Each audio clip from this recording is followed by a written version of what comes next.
عدم تمایل زنان به مذاکره.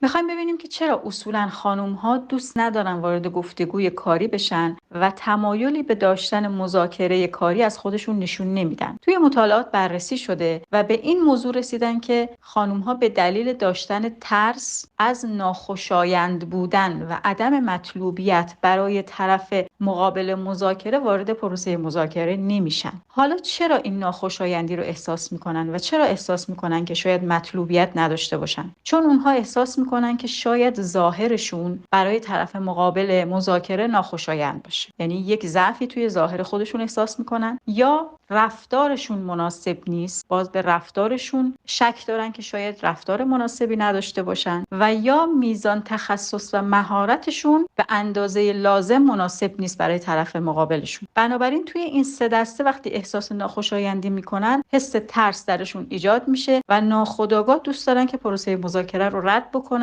و قبول نداشته باشن. ریشه های روانشناختی این ترس ها بررسی شده و رسیده به نداشتن اعتماد به نفس خانم ها در رابطه با ظاهرشون، در رابطه با رفتارشون و یا در رابطه با میزان تخصص و صلاحیت حرفه‌ایشون، که به ما این گوشزد رو میکنه که اعتماد به نفسمون رو ببریم بالا توی این سه حوزه تا بتونیم مذاکره حرفه‌ای داشته باشیم.